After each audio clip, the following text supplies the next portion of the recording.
Hello everyone. तो भाई मेरा नाम है विकास और आज कहीं ना कहीं हम बात करने वाले हैं वाइवा के बारे में, जो कि हुआ है professional ethics accountability of lawyer and bar education का। तो इसमें जो क्वेश्चन आए वो भाई बहुत ही ज़्यादा अलग से थे, जो मुझे लगा कि भाई क्वेश्चन जो पूछे गए, और एक क्वेश्चन ऐसा था जो बार बार भी रिपीट किया गया है। अब वो कौन सा क्वेश्चन उस बारे में बात करते हैं। तो भाई सबसे पहले आज मैं पहुँच गया कहीं ना कहीं कॉलेज, और कॉलेज की जो टाइमिंग थी वो कहीं ना कहीं पहले 8 बजे थी, सुबह 8 बजे पहुँचना था, फिर उसके बाद कहीं ना कहीं 9 बजे कर दी।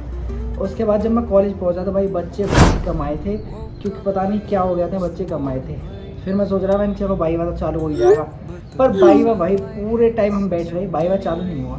2000 years later. वाइवा जाके चालू हुआ 12 बजे, और 12 बजे ही बच्चे मतलब पूरे तरह से 12 बजे ही बच्चे आए थे। उसके बाद कहीं ना कहीं एक एक करके वाइवा हुआ।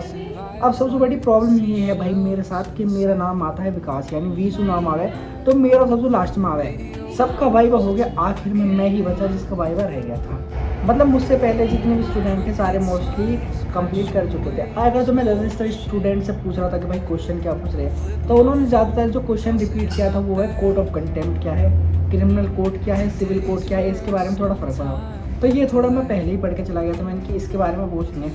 फिर एक ने बताया मुझे कि उससे जो क्वेश्चन पूछा है उन्होंने वो पूछा है कि हाई कोर्ट की स्थापना कब हुई थी। तो हाई कोर्ट की स्थापना भी मैं पढ़ के गया था, और भी ऐसे बहुत सारे क्वेश्चन थे जो उसमें पूछे गए थे। पर जो मोस्टली उन्होंने रिपीट क्वेश्चन किया था वो कोर्ट ऑफ कंटेम्प्ट था। वही कोर्ट ऑफ कंटेम्प्ट को बताओ कि पूरी तरह से क्या है। फिर आखिरकार कम से कम 120 बच्चों के बाद मेरा कहीं ना कहीं नंबर आया। 120 बच्चे, जिसमें हमारे 2 एग्जाम आए थे, और जिसमें 120 बच्चे मतलब धीरे धीरे हुए, जिसमें हमें 2 घंटे 2.5 घंटे हो गए खड़े खड़े हुए, और उसके बाद कहीं ना कहीं मेरा नंबर आया और मैं गया कहीं ना कहीं। तो भाई सबसे पहले तो हम पहुँचे और हमने एग्जामिनर के सामने बैठे और अपनी फाइल प्रेजेंट कर दी थी। तो उन्होंने जो सबसे पहला क्वेश्चन पूछा वो मुझसे फाइल से ही पूछा है उन्होंने, कि भाई तुम ये बताओ कि तुम्हारी फाइल में, मतलब मेरी फाइल में मैंने बार बेंच रिलेशन के ऊपर बनाई थी, और कहीं ना कहीं मैंने उसमें इंडियन बार काउंसिल के बारे में बनाई थी।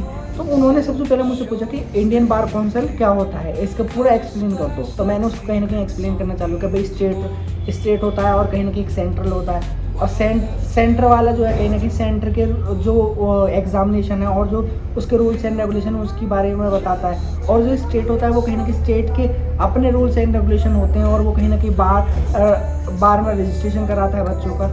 और सेंटर वाले में कहीं ना कहीं आपको एक एग्ज़ाम देना होता है, पर स्टेट वाले में ऐसा कुछ नहीं था, आपको एग्ज़ाम देना, बिना एग्ज़ाम के भी आप इनरोलमेंट हो सकते हो। तो उन्होंने मेरा मतलब बीच में ही रोक दिया मुझे कि बस आप इतना ही बताओ। फिर उन्होंने मुझसे पूछा कि भाई तुम मुझे ये बताओ, इसमें जो मेंबर होते हैं, यानी जो बार काउंसिल ऑफ इंडिया में मेंबर होते हैं और स्टेट में मेंबर होते हैं, तो ये कैसे इलेक्टेड होते हैं, इनको कैसे रखा जाता है। तो उसमें तो मैंने कहीं ना कहीं पहले से बार बेंच का जो पेपर देखा है, तो मैंने उसमें पढ़ा हुआ था कि भाई जो इसके मेंबर होते हैं वो कहीं ना कहीं इलेक्टेड होते हैं गवर्नर द्वारा। पर मैंने गवर्नर की जगह वहाँ पे ये कह दिया कि भाई इस गवर्नमेंट द्वारा ही अपॉइंट किया जाता है। जिसके बाद थोड़ा एग्जामिनर ने मेरी तरफ थोड़ा घूर के देखा, और उन्होंने पूछा कि ऐसा तो कुछ नहीं सुना कि मैंने गवर्नमेंट द्वारा होता है। पर मैंने उनको बताया फिर बाद में कि भाई गवर्नर द्वारा एक अपॉइंटेड होते हैं। तो फिर उन्होंने कहा उसका नाम बताओ, जिसके द्वारा अपॉइंटेड होते हैं उसका नाम बताओ, अपॉइंट कौन होता है। तो मैंने उनको बताने की कोशिश की कि सीनियर लॉयर होता है, पर मुझे नाम याद नहीं आया कि उनको कहते क्या हैं।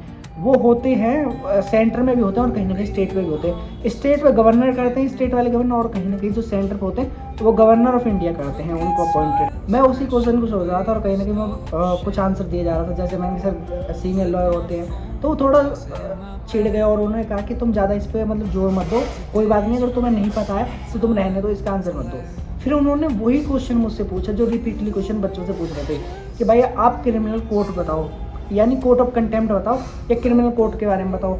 तो मैंने उनको बता दिया कि भाई जो वर्डिक्ट आता है, या वर्डिक्ट से पहले कोई भी टिप्पणी करता है किसी भी कोर्ट के वर्डिक्ट पे, या वर्डिक्ट आने के बाद करता है, तो उसको कहीं ना कहीं हम क्रिमिनल कोर्ट कहते हैं, और जो पहले कर देते हैं उसको सिविल कहते हैं। तो वो भी थोड़ा कन्फ्यूजन हो गए थे कि भाई हाँ ऐसा ही है कि नहीं है। तो उन्होंने थोड़ा चेक करने लगे अपने फ़ोन में, या मुझे नहीं पता कि वो चेक कर रहे थे या कोई नोटिफिकेशन देख रहे थे, मुझे लगा कि भाई वो पहले चेक कर रहे थे। तो उन्होंने पहले जब फ़ोन ही उठाया था उन्होंने कहा कि तुम थोड़ा गलत बोल रहे हो, उसको सिविल कहते हैं और इसको क्रिमिनल कहते हैं। पर फिर मैंने क्यों आर्ग्यू करता, तो मैंने आर्ग्यू नहीं किया। फिर वो खुद ही कहने लगे कि हाँ तुम सही कह रहे हो। उसको क्रिमिनली कहते हैं। और मतलब उन्होंने ऐसा करने की कोशिश करी कि ठीक है कोई बात नहीं। फिर उन्होंने मुझसे कहा कि अगर तो मेरे पास टाइम होता तो मैं तुम्हें इसका अच्छे से एक्सप्लेन करता। मैंने कहा ठीक है सर, मैं तुम्हें ज़रूर एक्सप्लेन करता अगर जो मैं टाइम होता तो। फिर उसके बाद कहीं ना कहीं उन्होंने मुझसे जानू कर दिया। मुझे लगता है कि भाई मुझे 48 करीब नंबर आने चाहिए प्रैक्टिकल में, क्योंकि 50 नंबर का टोटल है, जिसमें 20 नंबर या 30 नंबर की फाइल होती है और कहीं ना कहीं 20 नंबर का प्रैक्टिकल होता है। तो भाई कहीं ना कहीं मुझे लगता है कि भाई मेरा 48 या 45 नंबर तो आने चाहिए। और कहीं ना कहीं इसमें जो है कॉलेज वाले भी सपोर्ट कर देते हैं, तो वो भी कहीं ना कहीं नंबर अच्छे दे के जाते हैं। तो भाई यूँ था ओवरऑल वाइवा का जो हमारा हुआ, यूँ थी भाई ओवरऑल वाइवा की वीडियो, जिसमें हमने देखा कि वाइवा किस तरह से होता है और वाइवा कैसे किया जाता है। अगर मैं अपने वाइवा की बात करूँ तो भाई मुझे लगा मेरा वाइवा थोड़ा ईजी था, क्योंकि उन्होंने वो क्वेश्चन ही पूछे जो रिपीटली क्वेश्चन बच्चों से पूछ रहे थे, जो कोर्ट ऑफ कंटेम्प्ट है, हाई कोर्ट के बारे में और आपकी मोस्टली एक फाइल के बारे में। और जो सबसे ज़्यादा रिपीटेड क्वेश्चन था बच्चों से, जिन पर मतलब ज़्यादा बताया जा रहा है, ऐसे बच्चों की जो कुछ ज़्यादा जानते नहीं थे, तो उनसे एक क्वेश्चन और पूछा कि भाई इसका नाम बताओ पहले, कि इस सब्जेक्ट का नाम क्या है जो आप फाइल लेके आए हो। तो उन पे जिन बच्चों को ये भी नहीं बताया गया ना, उनसे यही पूछा, मतलब जो कमज़ोर बच्चे थे उनसे ज़्यादातर नाम पूछे। नाम तो मुझसे भी पूछा था, पर कमज़ोर बच्चों से पहले ही नाम पूछते थे कि भाई तू नाम बता पहले इसका, तो वो नाम भी नहीं बता पा रहे थे। तो इस तरह से कहीं ना कहीं वाइवा होता है।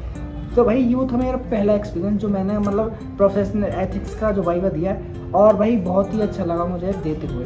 तो आपका एक्सपीरियंस क्या रहा है वो आप कमेंट करके बता सकते हो, और भाई मैं भी इंतज़ार करूँगा कि आप कमेंट करोगे और आपका एक्सपीरियंस मुझे जानने को मिलेगा।